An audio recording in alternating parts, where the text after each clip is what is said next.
오늘 우리가 받을 하나님의 말씀은 로마서 1장 18절에서 25절의 말씀입니다.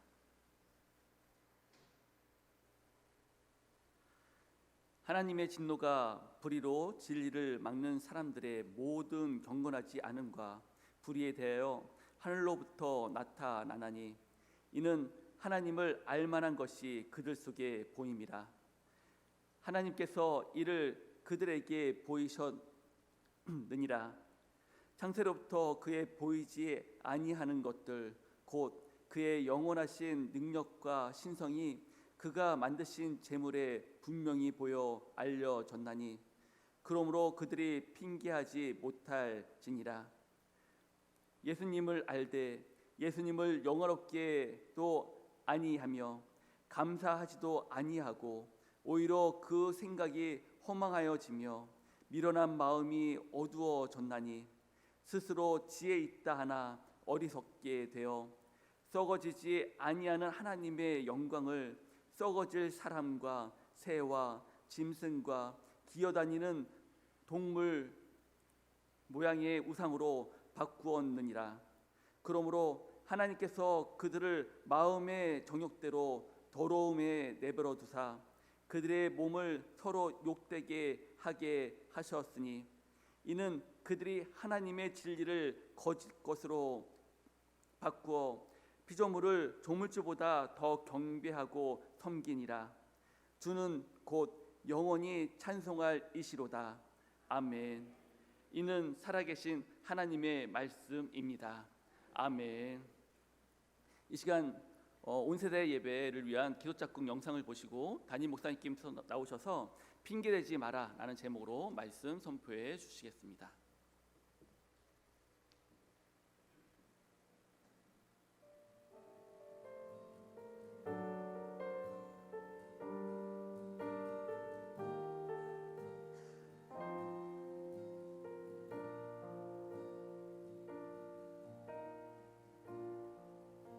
사랑하는 유치동부 기도짝꿍 이민성이에게 기도짝꿍을 만나 기도할 수 있게 인도하신 하나님 정말 감사해요.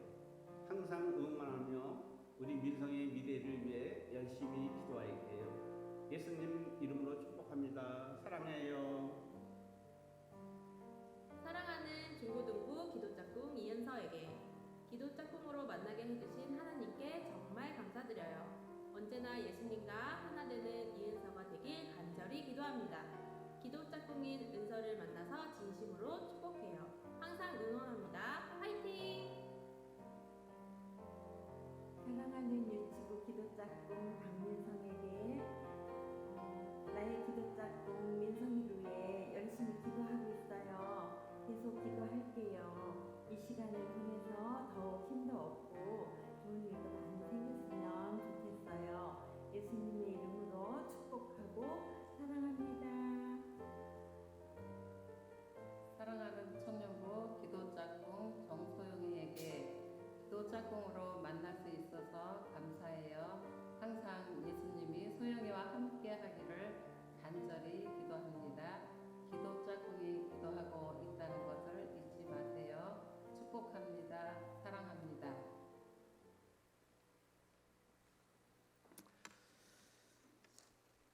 할렐루야. 아멘. 이 기도짝꿍 영상을 보면 아마 부모님들도 힘이 나고 또 아이들도 얼마나 힘이 날까요? 참 너무 좋은 것 같습니다. 누군가를 축복하고 또 사랑할 수 있다라는 것, 또 누군가가 나를 위해서 기도해주고 있고 나를 응원하고 있다라는 것이 얼마나 큰 힘이 되겠어요. 이 온세대 예배가 함께 모두가 예배 드리는 것도 중요하지만 어른 세대들이 다음 세대의 자녀들을 위해서 축복하고 또한 믿음의 유산을 물려주기 위해서 이렇게 함께 준비하며 예배로 나아가는 것, 이것이 얼마나 큰 축복인지 모릅니다. 여러분 또 함께 나는 비록 이 기도짝꿍이 없지만 우리 사랑방에서 우리 새오름에서 다음 세대들을 위해 축복하는 부서들이 있잖아요. 그 부서들을 위해서 함께 축복하면서 기도해 주시면 아마 이번 돌아오는 온세대 예배 때 함께 예배 드릴 때 아마 그 아이들이 너무 사랑스럽고 우리의 예배 태도 또한 바뀌어질 거라고 믿습니다. 꼭 함께 해주시기를 부탁드리고 잠깐 광고 드리면 이제 다음 주 주일은 온세대 예배입니다. 2부 예배 없고 3부 예배로 연합 예배로 모든 부석 함께 예배 드리니까 혹시라도 2부 예배 나오시는 일이 없도록 그렇게 해주시기를 부탁드립니다. 또 내일은 5월 첫날 축복 새벽 예배가 있는 날이죠. 우리 성도님들 첫날을 하나님 앞에 드리는 것 너무나도 중요합니다. 첫 번째 의미는 전부를 의미합니다. 그리고 가장 좋은 것을 의미합니다. 우리가 예수 그리스도를 믿는 자로서 하나님 앞에 그 첫 번째 것을 올려드리는 그 축복을 우리 모든 성도님들이 함께 누리게 되시기를 주님의 이름으로 축원합니다. 그래서 내일 오실 거죠? 내일 오실 거죠? 아멘.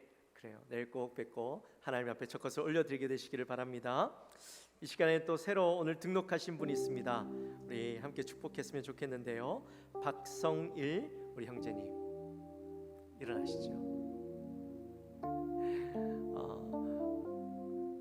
네, 마스크 잠깐 벗어주시고요. 우리 박성일 우리 형제님은 우리 이혜영 우리 성도님의 남편 되십니다. 그리고 우리 새아이의 아버지 되시고요. 우리 그동안 몇 주 동안 교회 계속 쭉 나오셨고 지방에 계시다가 올라오셔서 이제 교회 등록하셔서 열심히 교회를 섬기려고 또 결단하셨습니다. 우리 귀한 형제님을 함께 축복하며 나갑시다.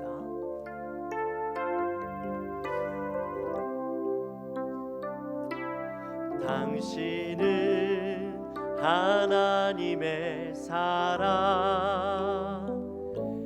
당신은 하나님의 기쁨, 그 사랑 안에 모두 하나가 되어 주님을 찬양하리. 당신은 하나님의 선물, 당신은 하나님의 축복,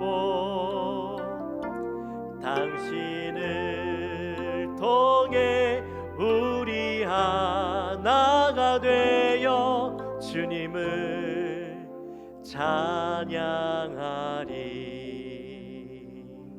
할렐루야. 반갑습니다. 네, 우리 잠깐 기도하도록 하겠습니다. 하나님 감사합니다. 저들을 사랑하셔서 우리 또 박성일 형제님께서 이렇게 교회 등록하게 하시니 감사합니다. 그동안도 여러 가지 일로 떨어져 지내고 하나님 있었지만 이제 가족이 함께 모여서 주님을 섬기고 예배하기로 결단하고 나왔습니다. 하나님 귀한 형제의 마음을 주님께서 주장하여 주시고 하나님을 온전히 사랑하며 가족을 사랑하며 열심으로 주를 섬기며 하나님 앞에 나아갈 수 있는 귀한 형제님의 삶이 될 수 있도록 도와주옵소서. 그의 삶을 축복하시고 은혜로 인도하여 주옵소서. 감사합니다. 예수님의 이름으로 기도하옵나이다. 아멘. 네, 예배 마치시고 잠깐 또 만나시고 가시기 바랍니다. 우리 옆에 분들과 한번 인사할까요? 인사하실 때에 우리 핑계 대지 맙시다. 그렇게 인사합시다.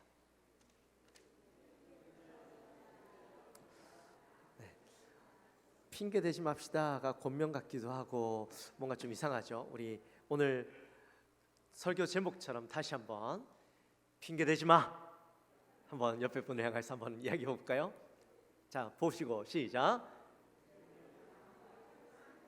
예, 아니 뭔가 강하게 얘기하죠. 핑계 대지 마라 하는데 핑계 대지 마라는 좀 이상한 것 같고 핑계 대지 마 이렇게 확실하게 시작. 예, 정색하면서 얘기해야 돼요. 정색하면서. 네. 그래요.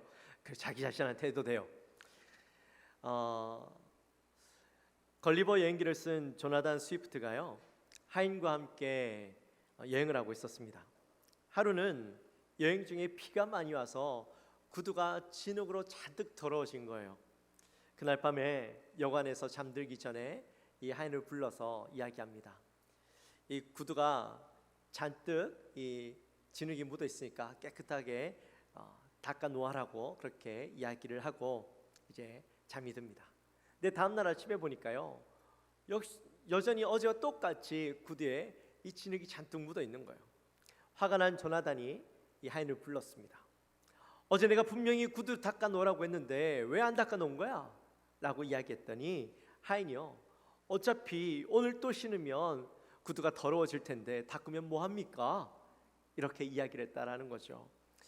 하인의 볼멘 소리를 듣고 이 조나단이 아무런 말을 하지 않고 다시 짐을 챙겨서 여행을 떠났습니다.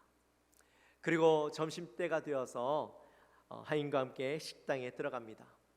조나단이 조용히 자신의 음식만 시키고 식사를 했습니다.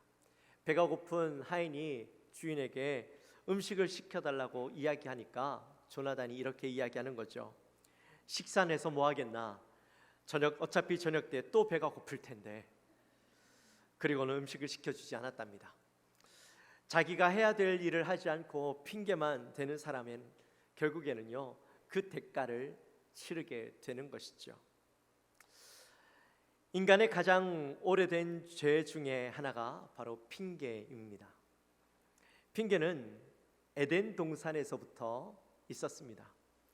아담과 하와가 하나님께서 에덴 동산에 유일하게 먹지 말라고 하신 것이 있는데 바로 동산 중앙에 있는 선악과였죠.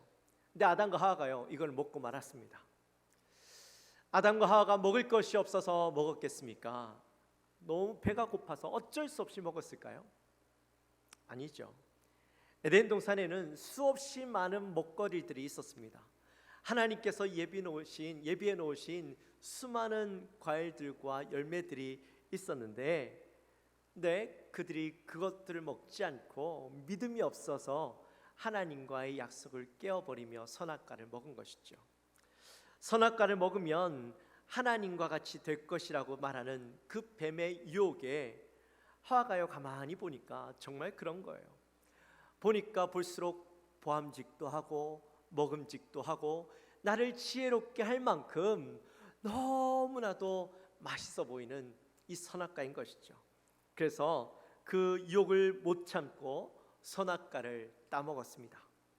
선악과를 먹었더니 그가 생각했던 것만큼 너무나도 맛있고 너무나도 좋은 거죠. 분명히 먹으면 죽을 거라고 말씀하셨는데 아니, 먹어도 죽지 않는 거예요. 도리어 눈이 번쩍하고 띄어지는 겁니다. 그래서 얼른 남편 아담에게 달려가서 이 선악과를 주면서 먹으라 이야기하는 거죠. 한번 먹어봐요. 괜찮아요. 너무 맛있어요. 하나님이 죽는다고 했는데 죽지도 않아요. 이거 먹으니까요, 눈이 도리어 더 밝아져서 더 좋아요. 한번 먹어봐요. 아담은 아니, 이거 하나님이 먹지 말라고 하신 건데 먹으면 안 되는데 하면서 먹죠. 그리고 난 뒤에 하나님이 아담을 찾으십니다. 아담아, 내가 어디 있느냐? 하나님이 아담이 어디 있는지 몰라서 찾으셨겠습니까? 다 알고 계시죠.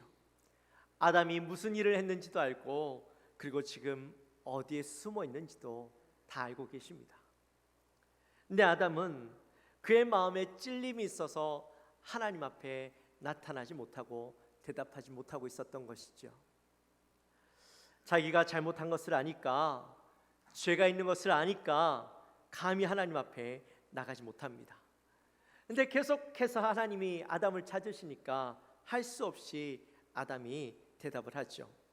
내가 동산에서 하나님의 소리를 듣고 내가 벗었으므로 두려워하여 숨었나이다.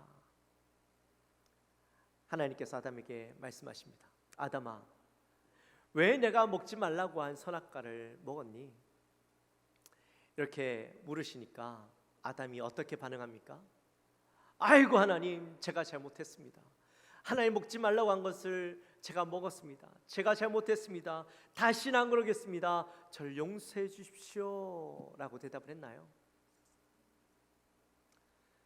대답을 했을까요? 이렇게 대답을 했을까요? 안 했을까요? 한 분도 고개를 아니요라고 안 하셔서 제가 질문을 하게 되네요. 몰라서 대답 안 하시는 건 아니시죠? 네. 뭐라고 대답을 했는지 창세기 3장 12절 말씀 우리 같이 한번 읽어봅시다. 아담이 이르되 하나님이 주셔서 나와 함께 있게 하신 여자 그가 그 나무 열매를 내게 주므로 내가 먹었나이다. 아멘. 아멘. 뭐라고 대답해요? 하나님이 주신 여자가 나 이거 먹으라고 해서 내가 먹었습니다. 핑계를 대죠.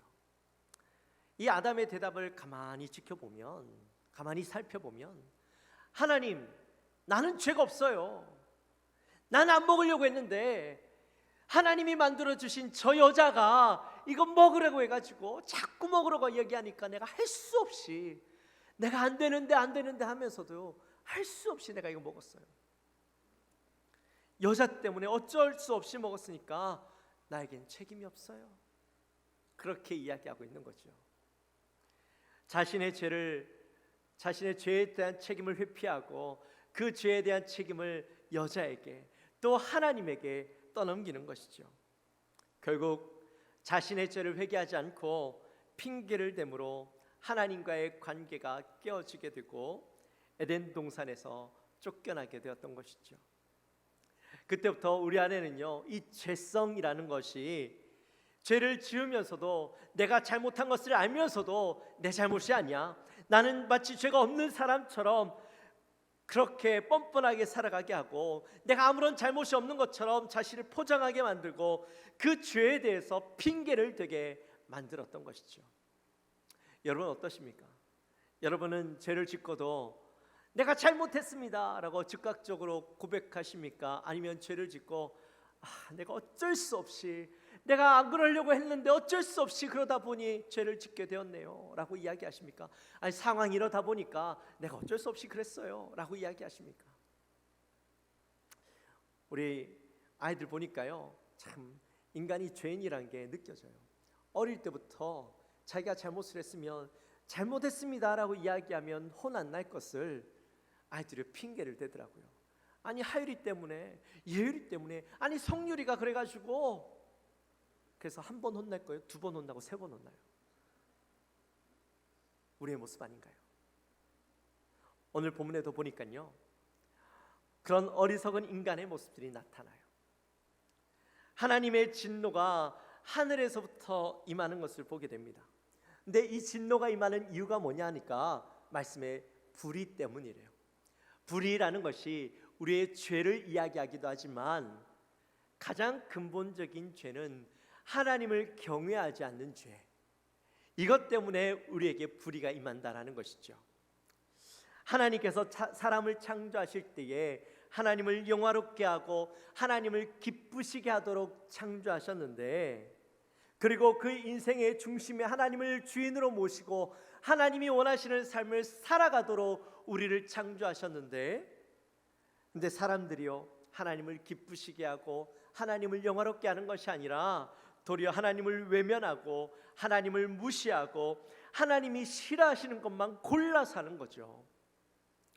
내가 내 인생의 주인인 것처럼 내가 내 인생을 주장하며 살아가는 겁니다. 그러니까 하나님께서 그런 사람들을 그냥 두실 수 없으셔서 하나님께서 사람들을 심판하시고 하나님의 진노가 그들에게 임하게 하신다라는 거죠. 네, 사람들이요, 하나님의 진노가 임하는 것을 보고 하나님께 항의합니다.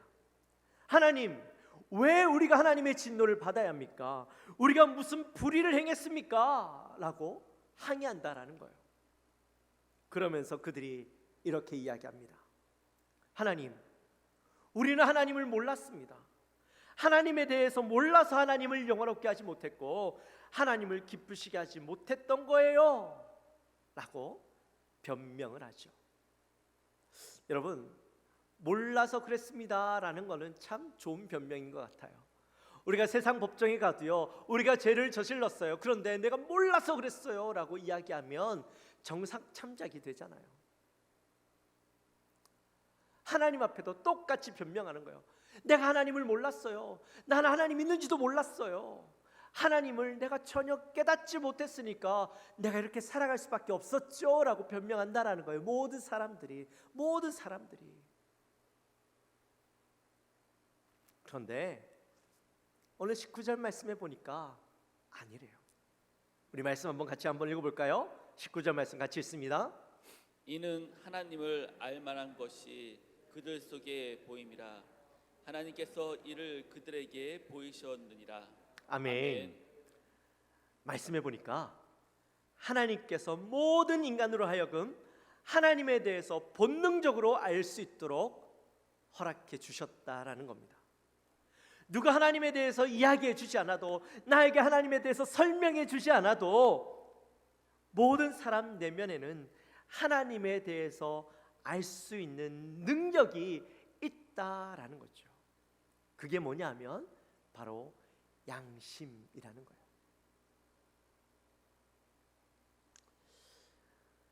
잠언 20장 27절 말씀에 보면 이런 말씀이 있습니다. 사람의 영혼은 하나님의 등불이라, 사람의 깊은 속을 살피느니라. 아멘. 여기에요, 여호와의 등불이라는 것이 바로 양심을 이야기해요. 그래서 양심이 사람 마음 속에 있어서 하나님을 알게 하고 하나님을 보게 한다라는 것이죠.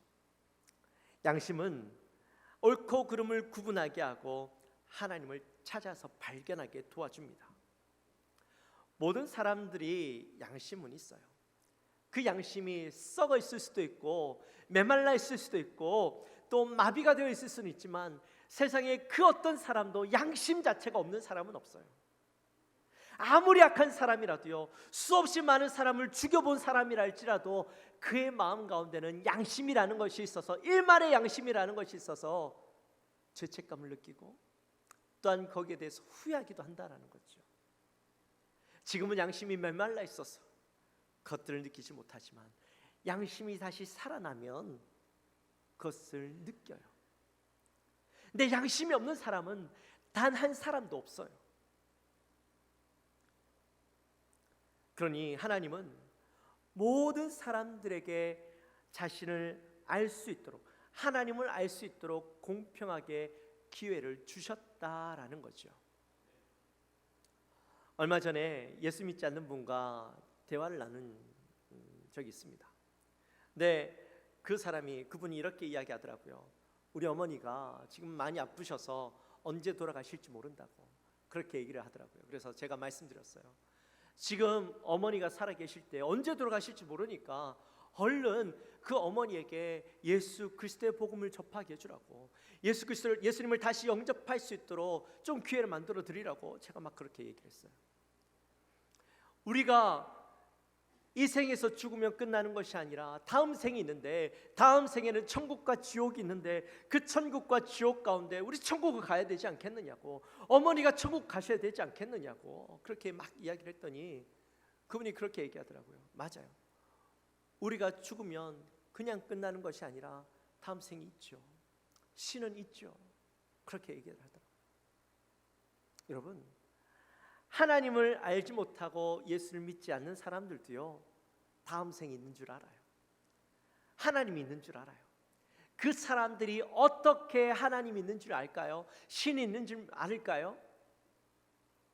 그것은 그들의 양심 가운데 하나님께서 그것을 알게 하시고 깨닫게 하시기 때문에 아는 거예요. 여러분,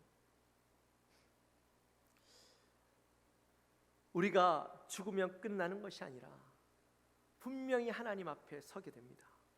누구에게나 하나님에 대해서 깨닫게 하시고 존재를 인지하게 하시고 죄를 지으면 두려움을 느끼게 하시고 죽으면 그 죽음을 두려워하게 하고 결국에는 모든 사람들이 하나님을 알고 두려워하게 하셨어요. 그러니까 사람들이 하나님을 몰랐다? 라고 변명할 수, 핑계댈 수 없다라는 거죠. 그리고 사람들은 이렇게 이야기합니다. 난 하나님을 본 적이 없는데 어떻게 하나님을 예배하고 하나님을 경배하냐는 거죠. 근데 거기에 대해서도 이렇게 말씀해요. 20절 말씀입니다. 우리 같이 한번 읽어볼까요?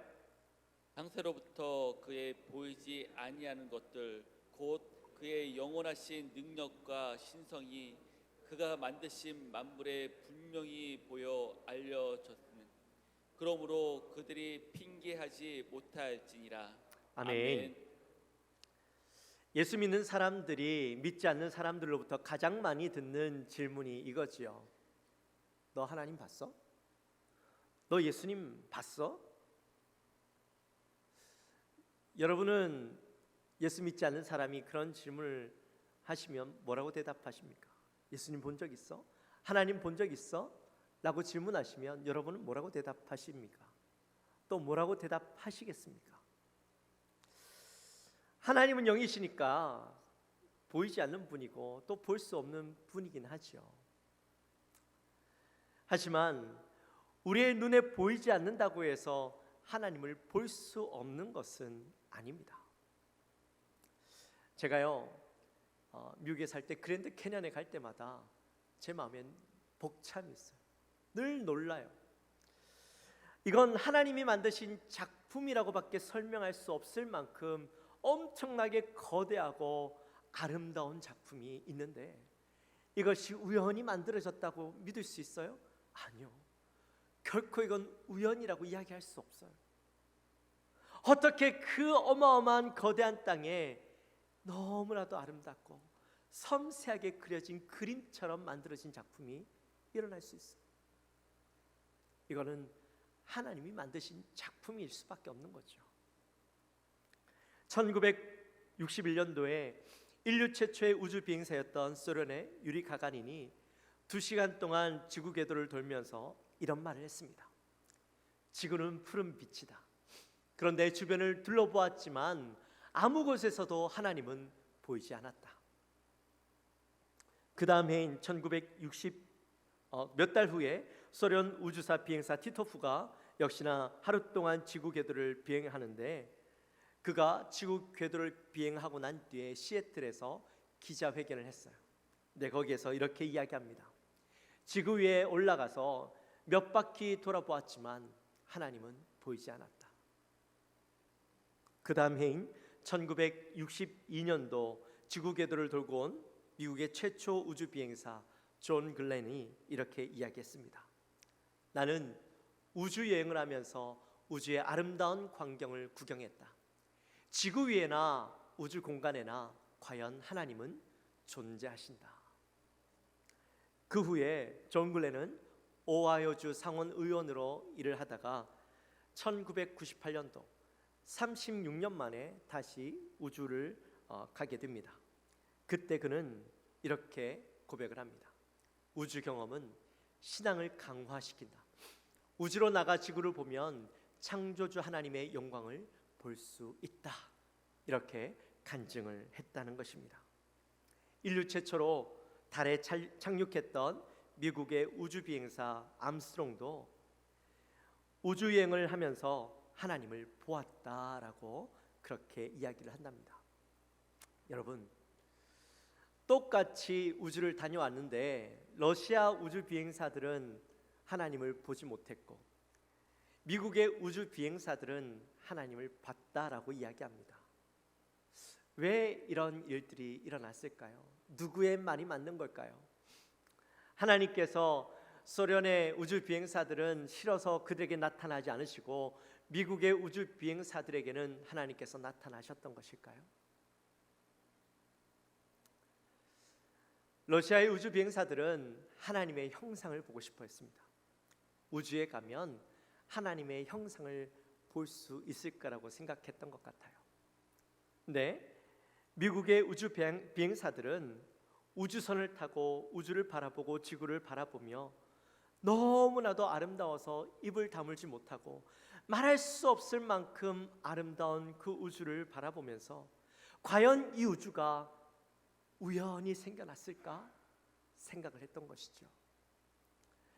그들이 보기엔 절대로 우연히 그 아름다운 것들이 생겨날 수 없다라고 결론을 지었던 겁니다. 그리고 이 아름다운 지구와 별과 해와 달을 지으신 분이 하나님이심을 고백할 수밖에 없었던 겁니다. 그래서 하나님은 우리의 눈에 보여지진 않지만 우리가 볼 수는 없지만 하나님께서 만드신 모든 만물들을 바라보며 하나님을 찬양할 수밖에 없고 하나님을 고백할 수밖에 없었던 겁니다. 여러분, 아무도 찾지 않고 아무도 들어가지 않는 깊은 산 속에 아름다운 들꽃이 피어 있어요. 근데 그 들꽃이 피는 이유가 뭘까요? 아무도 보지 않아요. 아무도 들어가지 않아요. 근데 그곳에 아름다운 들꽃이 피어 있어요. 그 이유는 아무도 보지 않지만 그러나 하나님께서 그 들꽃을 바라보며 사랑스러워하시고 기뻐하시기에 이 들꽃은 아무도 보지 않는다 할지라도 하나님을 향하여서 자신의 아름다운 그 아름다움을 나타내며 하나님을 찬양하는 거죠. 그러니 그 아름다운 그것들을 바라보며 하나님의 살아계심을 인정할 수밖에 없는 것이고 하나님을 볼 수가 있는 겁니다. 그러므로 하나님을 알지도 못했다고, 하나님을 알지 못했다고, 하나님을 보지 못했다라고 이야기하는 사람들의 그 말은 핑계일 수밖에 없는 겁니다.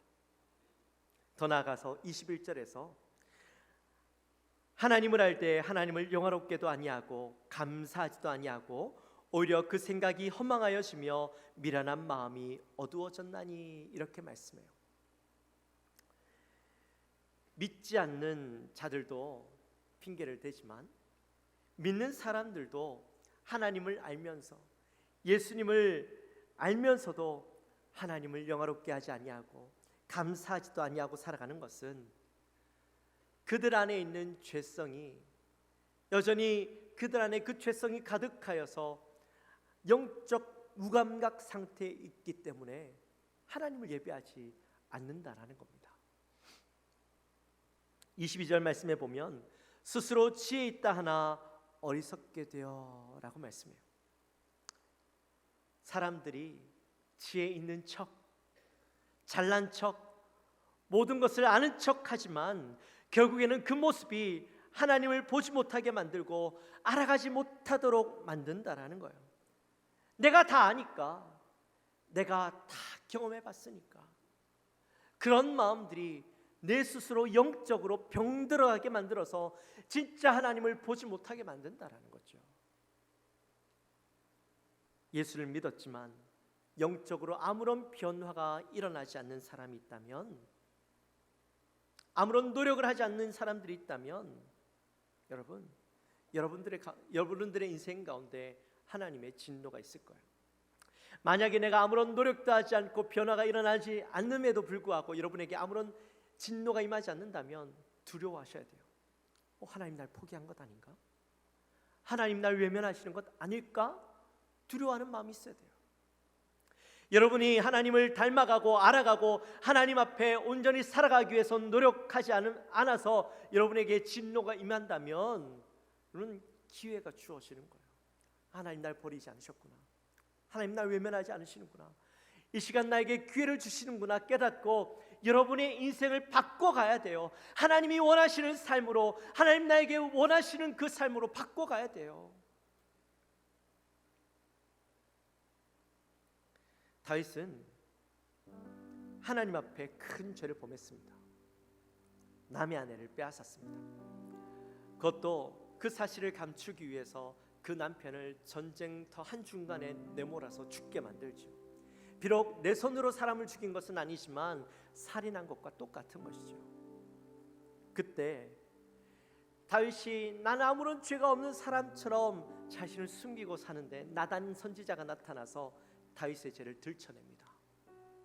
하나하나 들춰내면서 이야기하는데 다윗이 그때 어떻게 이야기합니까? 내가 죄를 지으려고 했던 건 아니에요. 내가 그냥 그날 저녁에 이 궁전 지붕을 도는데 이 여자가 지붕 위에서 홀딱 벗고 목욕을 하는데 내가 가만히 있을 수 있나요? 그래서 그 여인에게 내 방에 올래라고 물어봤더니 그 여자가 그냥 온 거예요. 난 아무런 잘못이 없어요 라고 변명하지 않았어요.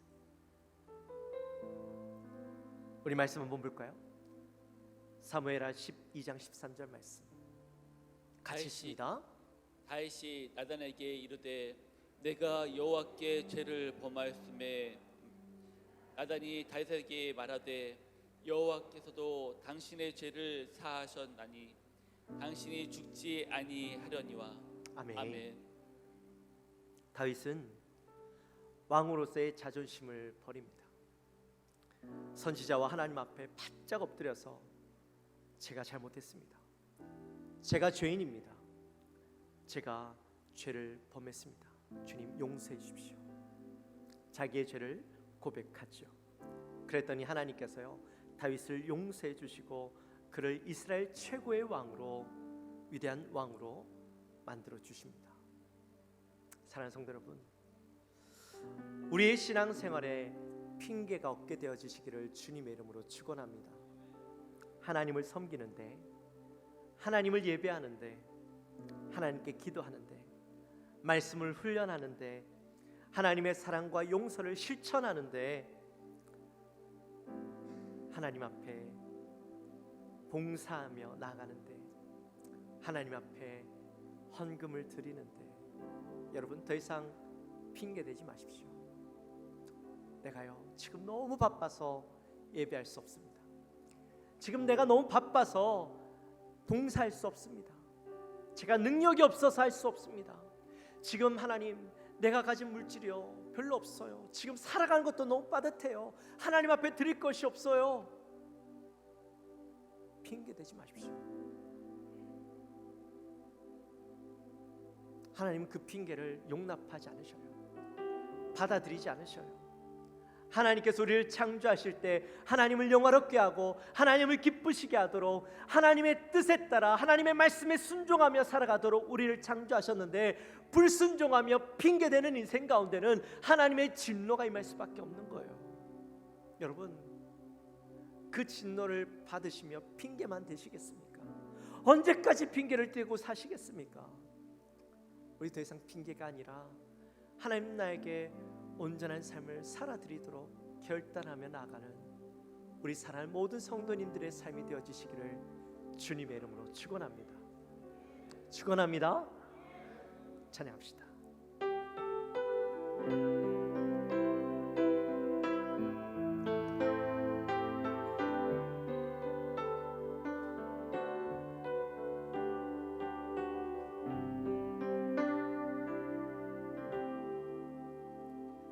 나의 주님께 찬양 드리며 그 크신 사랑 주 인재 감사해. 어둠 속에 찾아오셔서 주님의 영광 보게 하시네. 의심하는 나를 손 내밀어 잡아주시니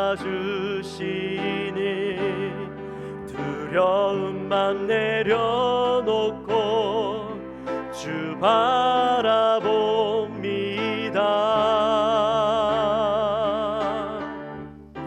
주님을 보게 하소서. 나를 붙드소서.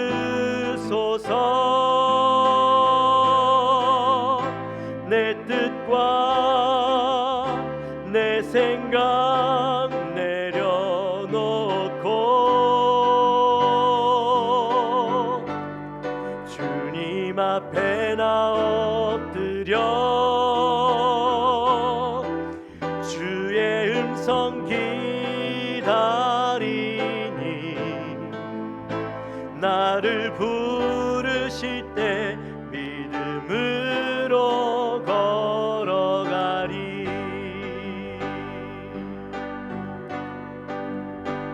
나의 주님께 찬양 드리며 그 크신 사랑 주 임재 감사해. 어둠 속에 어둠 속에 찾아오셔서 주님의 영광 보게 하시네. 의심하는 나를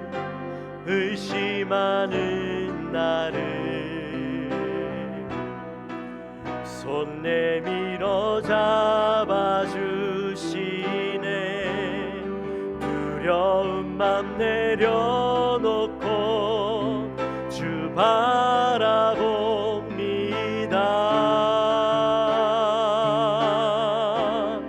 주님을 보게 하소서.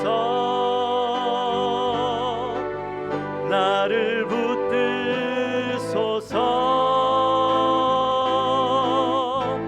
내 뜻과 내 생각 내려놓고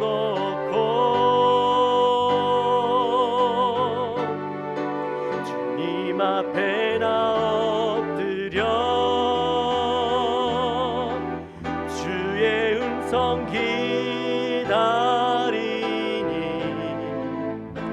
나를 부르실 때 믿음으로 걸어가리. 주님을 보게 하소서. 주님을 보게 하소서. 나를 붙드소서.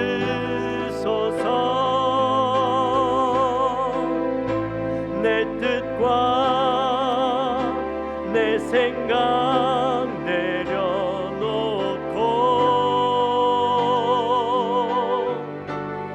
주님 앞에 나 엎드려 주의 음성 기다리니 나를 부르실 때 믿음으로 걸어가리. 할렐루야.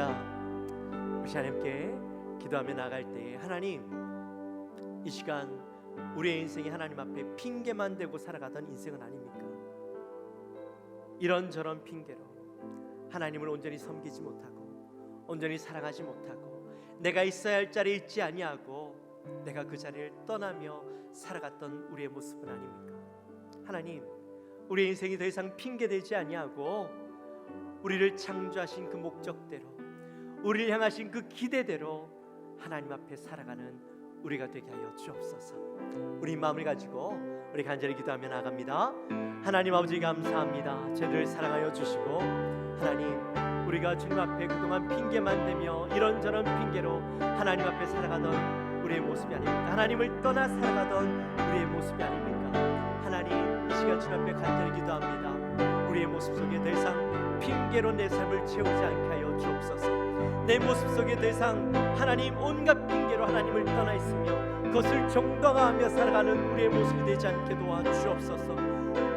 하나님, 우리가 하나님께서 창조하신 이 목적대로, 날 향하신 하나님의 기대대로 주님 앞에 서가며 하나님이 원하시는 그 일들을 감당하며 내가 행해야 될 일들을 행하며 예배의 자리에, 말씀을 배우는 자리에, 기도하는 자리에, 하나님을 섬기는 자리에, 세상 가운데 주의 복음을 들고 나가는 자리에, 하나님 주의 사랑을 나타내고 섬김과 용서의 자리에 하나님, 우리가 주님 앞에 온전히 나아갈 수 있도록 저희들을 붙잡아 주옵소서. 하나님, 우리가 주님 앞에 온전히 서가며 하나님 앞에 당당히 나가는 우리의 모습 되게 도와주시옵소서. 더 이상 핑계내지 않고 변명하지 않는 자리가 되게 하여 주시옵소서. 하나님, 우리를 붙잡아 주시고, 하나님 아버지, 감사합니다. 저희들을 사랑하여 주시고 오늘 또 귀한 말씀을 함께 나누게 하시니 감사합니다. 세상 사람들은 이런저런 핑계를 대며 하나님을 몰랐다고, 내가 주님을 보지 못했다라고 핑계를 댑니다. 내 믿는 사람들조차 핑계를 댑니다. 하나님, 내가 바빠서 이런저런 핑계를 대며 내가 있어야 할 자리, 내가 머물러야 할 자리, 내가 행해야 될 것들을 핑계대며 떠나 있었습니다. 하나님, 용서하여 주옵소서. 더 이상 우리의 인생이 핑계대는 인생이 아니라 하나님 앞에 바르게 정직하게 하나님이 우리에게 원하시는 대로 기대하시는 대로 하나님 우리에게 맡겨주신 그 자리에 최선을 다하며 살아가는 우리가 되게 하여 주옵소서. 하나님 앞에 더 이상 부끄러움으로 살아가는 것이 아니라 온전함으로 살아가는 주의 사랑하는 백성들 되게 하여 주옵소서. 감사합니다. 예수님의 이름으로 기도합나이다. 아멘.